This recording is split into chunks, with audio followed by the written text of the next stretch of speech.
ये शादीशुदा औरत अपने पति को धोखा दे रही थी, जो हर रात अपने बॉयफ्रेंड को घर बुलाकर उसके साथ सुहागरात मनाती है। लेकिन अंजलि उसके सास से बहुत परेशान हो चुकी थी, क्योंकि उसकी सास बीमार है और हमेशा बिस्तर पर ही पड़ी रहती है। इसलिए वो उसे मार डालने का प्लान बनाती है। फिर वो उसकी सास को मार देती है और रूम में आकर फिर से बॉयफ्रेंड के साथ अय्याशी करने लग जाती है। लेकिन मजा तो तब आता है जब अंजलि का ससुर आधी रात में घर की सभी लाइटें बंद कर देता है, और इसके बाद जो होता है वो आपने सोचा भी नहीं होगा। कहानी की शुरुआत अंजलि नाम की एक खूबसूरत औरत से शुरू होती है। अंजलि की शादी सुरेश से हो चुकी है। सुरेश काम के चलते दूसरे शहर रहता है। फिलहाल अंजलि उसके बॉयफ्रेंड दर्पण से फोन पर रोमांटिक बातें कर रही होती है। दर्पण कॉलेज में अंजलि का जूनियर था और अब उसका बॉयफ्रेंड बनकर बैठा है। जब भी दोनों को मौका मिलता है, अंजलि उसके बॉयफ्रेंड को रात में उसके घर बुलाती है और उसके साथ नाजायज रिश्ता बना लेती है। अंजलि को दर्पण से यही चीज चाहिए होती है, लेकिन अंजलि की प्यास हर दिन बढ़ती चली जा रही है और उसका मन दर्पण से नहीं भर रहा है। दर्पण कहीं न कहीं कम पड़ने लगा है। दर्पण बताता है कि वो आज रात अंजलि के घर आने वाला है, लेकिन अंजलि उसे मना करती है। फिर दोनों फोन पर काफी देर तक प्यार की बातें करते हैं। अंजलि के घर उसका ससुर, उसकी सास और अंजलि का एक छोटा बेटा, ये लोग रहते हैं। अंजलि की सास बूढ़ी हो चुकी है और हर समय बिस्तर पर ही पड़ी रहती है। फिलहाल सास की देखरेख रीना नाम की केयर टेकर कर रही होती है। अंजलि का ससुर उसकी पत्नी से बहुत ही ज्यादा प्यार करता है। वो उसके लिए कुछ भी कर सकता है, जबकि उसकी एक आंख डैमेज हो चुकी होती है और उसे एक आंख से नजर नहीं आता, साथ ही उसे ठीक से सुनाई भी नहीं देता। जब भी बलवंत को टाइम मिलता है, वो उसकी पत्नी के पास बैठकर उससे प्यार भरी बातें करता है। इधर अंजलि को उसकी सास की सेवा करना बिल्कुल भी पसंद नहीं है और उसी ने रीना को काम पर रखा होता है। वो तो दिन रात बस दर्पण के साथ क्रिकेट खेलना चाहती है। उसके अंदर एक आग है जो ठंडी होने का नाम ही नहीं ले रही, और इसी के चलते वो उसके बॉयफ्रेंड के साथ कभी कॉल पर कभी वीडियो कॉल पर रोमांस करती रहती है। अंजलि ने शादी होने के बाद कुछ दिनों तक उसके सास की सेवा की, लेकिन कुछ दिन सेवा करने के बाद अंजलि को ये काम करना बिल्कुल भी पसंद नहीं आता। अंजलि शादी से पहले जॉब किया करती थी, लेकिन शादी हो जाने के बाद उसे जॉब छोड़ना पड़ा। फिर एक रात रीना उसकी सैलरी मांगने अंजलि के पास आती है। साथ ही वो बताती है कि उसे कुछ दिनों की छुट्टी चाहिए, वो उसके गाँव जाना चाहती है। अंजलि रीना को उसकी सैलरी दे देती है और सोचने लगती है कि रीना के जाने के बाद घर का काम कौन करेगा, बुढ़िया की सेवा मुझे ही करनी होगी और दूसरी कोई काम वाली बाई मिलेगी भी नहीं। दूसरे दिन जब बलवंत और अंजलि उसके सास की साफ सफाई कर रहे होते हैं, तो उसकी सास के पास से बहुत ही बुरी बदबू आ रही होती है। इसी के चलते अंजलि को वॉमिटिंग होने लगती है। वो ठीक से खाना भी नहीं बना पाती। उसे खुद पर बहुत गुस्सा आने लगता है। वो सोचने लगती है कि वो किस जंजाल में फंस चुकी है और वो डिसाइड करती है कि वो उसके बेटे को उसके मायके भेज देगी। जब ये बात वो दर्पण को बताती है तो दर्पण बहुत खुश होता है और अंजलि से कहने लगता है कि अगर घर पर ज्यादा लोग नहीं रहेंगे तो हमारा रात को मिलना और भी आसान हो जाएगा और रात के सन्नाटे में हम और भी अच्छे से एक दूसरे को प्यार कर पाएंगे। अंजलि भी ये सुनकर मुस्कुराने लगती है। सुबह होने पर अंजलि उसके बेटे को लेकर जाने लगती है। रास्ते में एक जगह पर दर्पण उसके दोस्तों के साथ रुका होता है। जब इसी रास्ते से अंजलि जा रही होती है तो दर्पण के दोस्त अंजलि को देखकर बातें करने लगते हैं कि अंजलि के अंदर बहुत ही ज्यादा गर्मी है। उसकी हर एक रात रंगीन होती है, हर एक रात एक नए आशिक के साथ वो बिताती है। हमने तो ये भी सुना है काफी सारे लोगों के साथ में उसके संबंध है। एक रात मैंने एक शख्स को आम के पेड़ के जरिए अंजलि के घर में जाते हुए देखा। अंजलि कोई मामूली औरत नहीं है, वो एक प्यासी औरत है। इन सब बातों से दर्पण और उसके दोस्त के बीच लड़ाई होने ही वाली होती है कि तभी उसका एक दोस्त उसे साइड में लेकर आ जाता है और उससे कहने लगता है कि उसकी बातों पर ज्यादा ध्यान मत दो। इस दोस्त को अंजलि और दर्पण के अफेयर के बारे में पता होता है। रात में अंजलि ने दर्पण को कॉल करके उसे अपने घर मिलने के लिए बुलाया होता है। दर्पण उसके दोस्त के साथ अंजलि के घर पहुंच जाता है। दर्पण कहता है कि अगर कोई आएगा तो मुझे सिग्नल दे देना, मैं अंजलि से मिलने उसके रूम में जा रहा हूँ, तुम मेरा बाहर ही वेट करना। अंजलि ने पहले ही दर्पण के लिए पीछे वाला दरवाजा खोल कर रखा होता है। दर्पण जैसी ही रूम में आता है, अंजलि बेड पर बैठी होती है। दर्पण उसके पास जाकर अंजलि को उसके पास खींचता है और दोनों मिलकर इतना माहौल गर्म करते हैं कि जिसकी कोई इंतहा नहीं होती। काम खत्म होने के बाद हम अंजलि की आंखों में वो प्यास और वो भूख देख सकते हैं। इसके बाद दर्पण कहता है कि तुम्हारे पास से ये बदबू कैसी आ रही है। अंजलि बताती है काम वाली बाई छुट्टी पर है, उसका काम मुझे ही करना पड़ रहा है। मेरे सास की देख रेख मुझे करना पड़ रहा है। मेरे सास के पास से बहुत बदबू आती है। मैं बस इस झंझट से बाहर निकलना चाहती हूँ। दर्पण, क्या तुम मेरी एक मदद करोगे? दर्पण कहता है मुझे क्या करना होगा। अंजलि कहने लगती है जिस हालत में अभी मेरी सास है उसे बहुत ज्यादा तकलीफ है, क्यों ना हम उसे मार दे और उसकी तकलीफ हमेशा के लिए दूर कर दे। अगर से मेरी सास मर गई तो ये हमारे लिए फायदे का सौदा साबित होगा। सास के मरने के बाद मेरा ससुर अपने आप ही मर जाएगा। अंजलि की बातें सुनकर दर्पण शॉक हो जाता है और वो डर रहा होता है, लेकिन अंजलि से मिलने की हवस के चलते वो हाँ कह देता है। फिर आधी रात में दोनों सास को मारने उसके कमरे में चले आते हैं। अंजलि एक कपड़े के सहारे से उसके सांस का गला दबाने लगती है। इस समय बुढ़िया नींद से जाग जाती है, लेकिन वो कुछ नहीं कर सकती। अंजलि दर्पण से कहने लगती है कि वो उसकी मदद करें और कुछ ही देर में बुढ़िया मर जाती है। इसके बाद अंजलि उसके रूम में आ जाती है और शीशे में उसका चेहरा देखकर रोने लगती है। उसने जो किया है उसे उसका पश्चाताप है। वो दर्पण के पास आकर कहती है, सुबह होने पर मैं रोने का नाटक करूंगी, चीखने चिल्लाने लगूंगी और सबको लगेगा बुढ़िया की हालत बिगड़ जाने की वजह से वह मर गई। इस तरह हम पर कोई शक नहीं करेगा। तभी अंजलि को याद आता है कि जिस कपड़े से उसने बुढ़िया को मारा है वो कपड़ा लाना भूल गई। वो कमरे में इधर उधर कपड़ा ढूंढने लगती है, लेकिन उसे वो कपड़ा कहीं पर भी नहीं मिलता।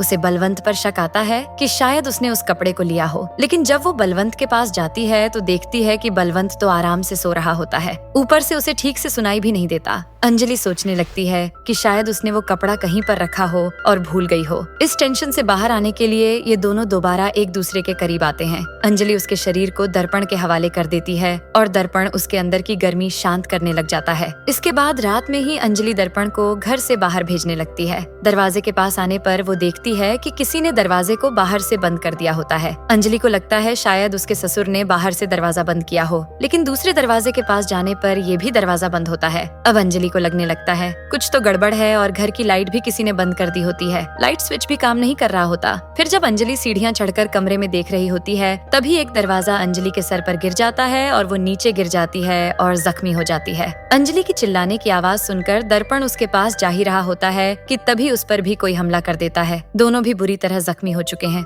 अंजलि जान चुकी है कि कोई तो इस घर में है जो हमें मार देना चाहता है। तभी हमें पता चलता है कि इस सब के पीछे बलवंत है। दरअसल जब ये दोनों बुढ़िया को मार रहे होते हैं तब बलवंत की आंख खुल गई थी। वो बुढ़िया को चेक करने उसके रूम में गया था और उसने देखा था कि बुढ़िया मर चुकी है। ये देखकर वो बहुत रोता है। जब ये बात बताने वो अंजलि के पास जा ही रहा होता है तो देखता है कि अंजलि एक आदमी से बात कर रही होती है। वो कह रही होती है कि तुम डरो मत, बुढ़िया को हमने मार दिया, कोई भी हम पर शक नहीं करेगा। घर में सन्नाटा होने की वजह से बलवंत इनकी सारी बातें सुन लेता है। जब अंजलि और दर्पण बुढ़िया के कमरे में जाते हैं कपड़ा ढूंढने के लिए, तभी बलवंत अंजलि के रूम में जाकर उसका रूम चेक करने लगता है कि ये आदमी कौन है। तभी बलवंत को अंजलि के बेड पर मैनफोर्स का एक पैकेट मिलता है, जिससे बलवंत इनका सारा कांड समझ जाता है कि अंजलि का नाजायज संबंध दर्पण के साथ है और वो घर के अंदर ही ऐसे घिनौने काम कर रही है। इसके बाद बलवंत जल्दी से उसके रूम में जाकर सोने का नाटक करता है और वो कपड़ा भी उसी के पास होता है। फिर बलवंत उसकी बेटे को कॉल कर सब कुछ बता देता है और कहता है कि तुम सुबह होने तक घर आ जाना। सुरेश भी घर आने के लिए मान जाता है, लेकिन यहाँ पर बलवंत पुलिस को कॉल नहीं करता। वो अंजलि और दर्पण से बदला लेना चाहता है। फिर वो दोनों को जाल में फंसाकर बहुत मारता है। अब कुछ भी करके दर्पण को इस घर से बाहर निकलना है, लेकिन अंजलि कहती है कि अगर हम बाहर चले भी गए तो बलवंत हमें जिंदा नहीं छोड़ेगा। वो हमारे बारे में सब कुछ जान चुका है। अब हमें कुछ भी करके उसे भी मारना होगा। दर्पण सोच रहा होता है कि वो किस जंजाल में फंस चुका है। अंजलि दर्पण से कहने लगती है कि हमें बलवंत को मारकर कुछ ऐसा माहौल बनाना होगा जिससे गांव वालों को लगे कि बलवंत उसकी बीवी को ऐसी हालत में नहीं देख सका। पहले उसने उसकी बीवी को मार दिया, फिर उसने खुदकुशी कर ली। गांव वाले तभी हम पर भरोसा करेंगे। इन दोनों की सारी बातें बलवंत सुन लेता है और वो गुस्से में आग बबूला हो जाता है। अंजलि हाथ में चिराग लेकर बलवंत को ढूंढने लगती है, लेकिन बलवंत ने उस चिराग को ऐसे सेट किया होता है कि वो चिराग अंजलि के हाथ में ही फट जाता है। अब अंजलि का एक हाथ बहुत बुरी तरह जख्मी हो चुका है। यहाँ पर हमें एक और चीज मालूम पड़ती है कि बलवंत ने उसकी बीवी के बेड के पास एक ऐसा बटन लगाया था जिसे दबाते ही बलवंत को पता चल सके कि उसकी बीवी को किसी चीज की जरूरत है। और जब अंजलि बुढ़िया को मार रही होती है तब बुढ़िया ने वो बटन दबा दिया था, जिससे बलवंत की आंख खुल गई थी। दर्पण एक प्लान बनाकर बलवंत को पकड़ ही लेता है, लेकिन फिर बलवंत ने एक नुकीला हथियार लेकर उस पर हमला कर दिया और इन दोनों से बचकर भागने में कामयाब हो पाया। अब अंजलि और दर्पण एक जबरदस्त प्लान बनाते हैं और इस बार बलवंत इनके प्लान में फंस जाता है और अंजलि उस पर पीछे से हमला कर देती है और वो बेहोश हो जाता है। फिर अंजलि बलवंत को खींचने लगती है, लेकिन तभी बलवंत को होश आ जाता है और वो अंजलि पर हमला कर देता है। अंजलि फिर से जख्मी होकर नीचे गिर जाती है।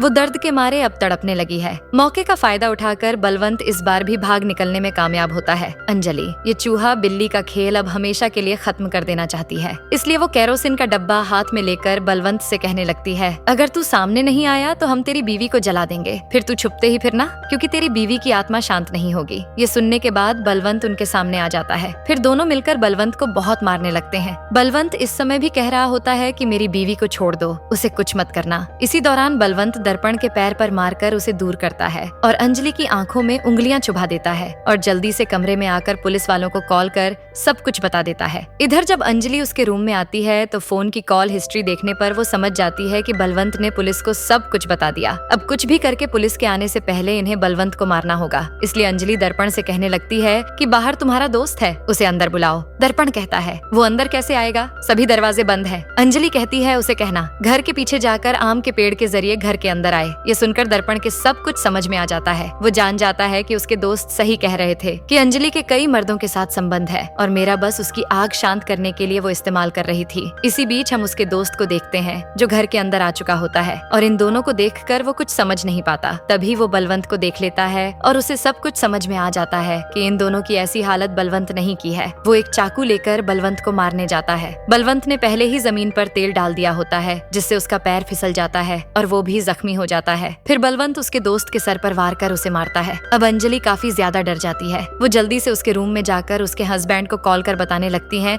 कि घर में एक आदमी घुस आया है, उसने मम्मी पापा दोनों को मार दिया और मुझे भी बहुत जख्मी कर दिया है। मैं बहुत मुश्किल से आपको कॉल कर पाई हूँ, आप सुबह होने से पहले घर आ जाइए। दर्पण अंजलि की बातें सुन लेता है और उससे हाथापाई करने लगता है। अंजलि का प्लान होता है कि दर्पण को इन सब में फंसाकर वो बचना चाहती है। अंजलि दर्पण को छोड़कर यहाँ से चली जाती है। इसके बाद जब दर्पण एक रूम में जाता है तो उसके सर पर गैस सिलेंडर गिर जाता है और वो वहीं पर मर जाता है। इधर अंजलि बलवंत को मारने की कोशिश करने लगती है, लेकिन बलवंत किसी तरह अंजलि से बचते हुए दरवाजे के पास पहुंच जाता है और अपने मुंह से चाबी निकालकर डोर ओपन करके घर के बाहर आ जाता है। बाहर पुलिस भी आ चुकी होती है और सुबह भी हो जाती है। घर के सभी जख्मी लोगों को एम्बुलेंस में डालकर हॉस्पिटल ले जाते हैं। तभी अंजलि का हस्बैंड सुरेश भी घर पहुंच जाता है। घर के अंदर ऐसा नजारा देखकर वो भी अचंभे में पड़ जाता है और हम यहाँ पर देखते हैं कि बलवंत ने उसकी बीवी की साफ सफाई बहुत ही अच्छे से की होती है और उसके कपड़े भी चेंज कर दिए होते हैं। और इसी के साथ ये कहानी यहीं पर समाप्त होती है।